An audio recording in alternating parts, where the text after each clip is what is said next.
Hey guys, Anthony Trosclair here for day 6 Video Matrix Challenge.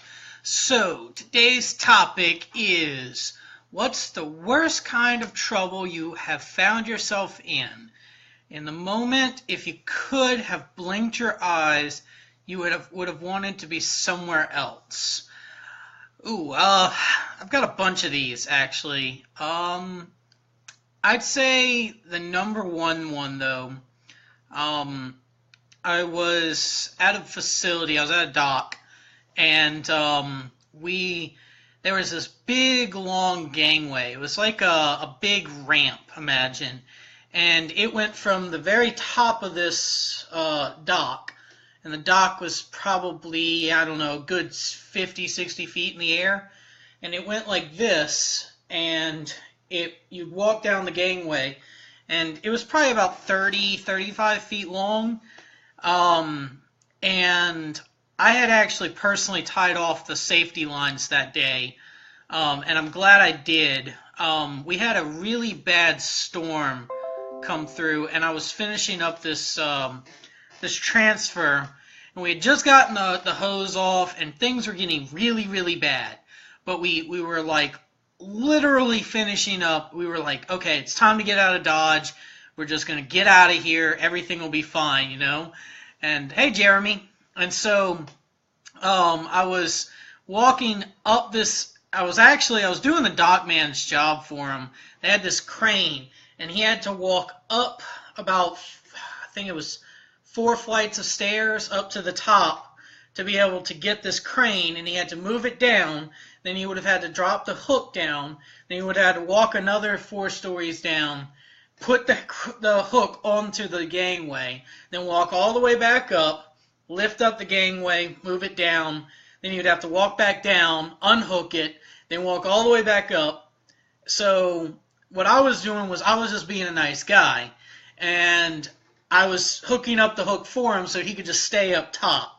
And then once he moved the gangway and put it back down, it would have been easy, and he wouldn't have had to go up and down flights of stairs for, close to 10 minutes, just going back and forth, back and forth. And it would have been just a walk in the park, just like any other time. I'd been to that dock, probably 15 times before and never had this problem. And the wind was blowing so bad that it took that gangway from like this. I had 2 handrails on either side of me.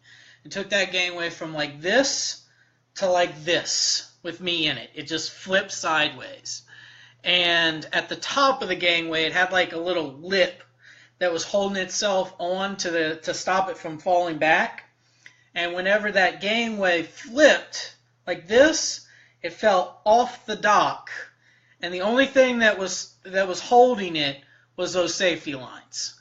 And so I'm inside of this thing, and I fall onto the handrails, but it's 30 feet, and it's probably a good 20, 25 feet fall. If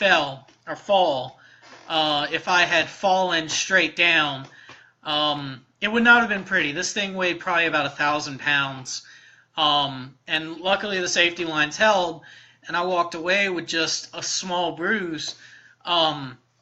But yeah, definitely in that moment, if I could have blinked my eyes and been somewhere else, that would have been the moment, because that was the first time that I was actually scared for my life. Because I'd been in situations, I'd been in clutch situations where it's like, okay, gotta think fast, shit's hitting the fan, excuse my French, but, all hell's breaking loose, we gotta think fast, we gotta think on our feet, and when that adrenaline hits me, I'm good. I'm like, okay, let's do this, what do we gotta get done, and I've been in those situations where, like, okay, I know exactly what I need to get done, but when that gangway flipped on me, there was nothing that I could do. It was literally, if those safety lines were going to fail and I was going to fall to my death, there was nothing I could do. It was literally out of my hands. And it just shook me down to my core.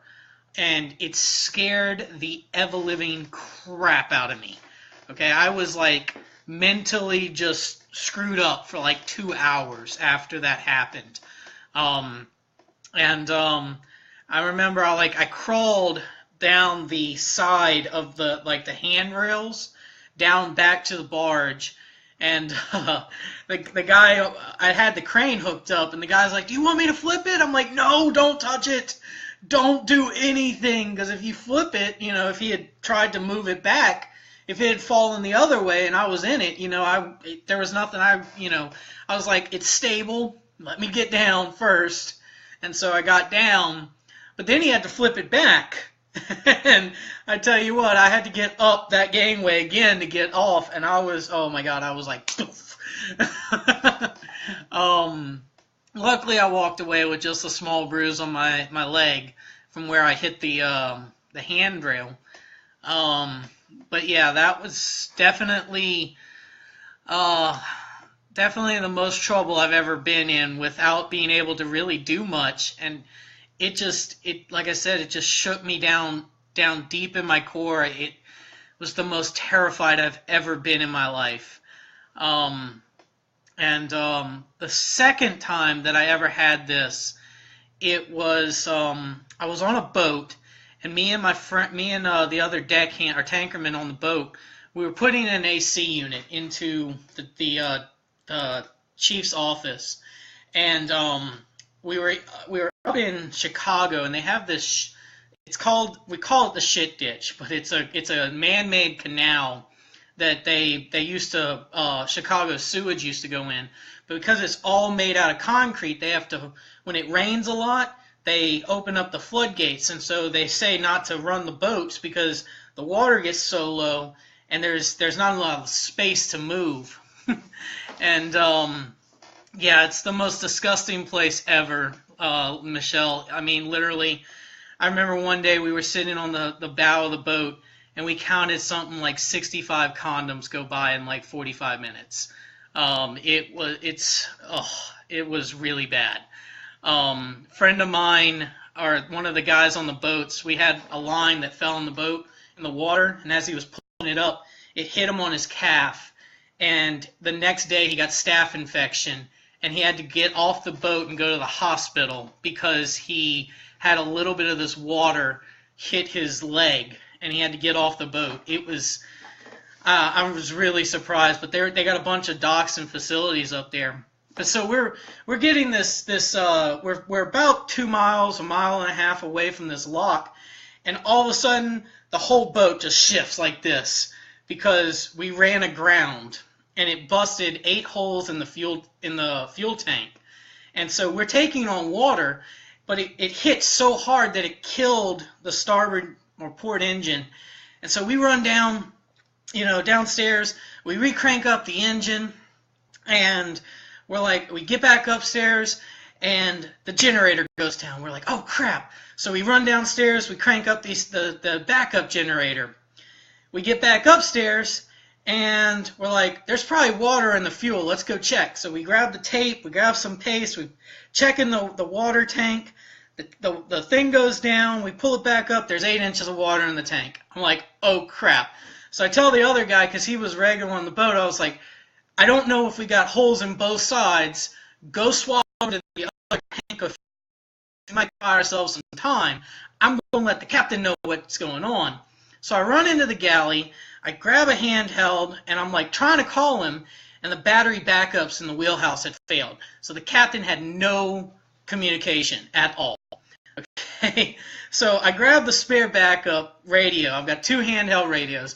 I run up 3 flights of stairs. I hand the captain one of the radios. I'm like, you've got water in your fuel. You're fixing to lose your main engines. You're fixing to lose your generators. Your battery backups failed. You don't have any communication. We need to tie off this barge right now because we had a big empty, I think it had naphtha in it, which is basically like lighter fluid. We were fixing to go over the side of the lock. And this captain's like, don't tell me what the fuck to do. And I'm just like, dude, I don't want to die. Here's the handheld. And I just ran out to the head of tow to grab a line. And, I mean, that was, like I said, that was crazy stuff happening. But I was thinking clearly, I was like, okay, got to do this, got to switch over to tanks, got to get, the captain some radio. I mean, got to get the barge tied off. I knew exactly what I needed to do. But so yeah, and I'm gonna go ahead and end it there because I do have way more crazy stories, but 2 I think is enough. So I'll catch you guys tomorrow for day 7. Peace.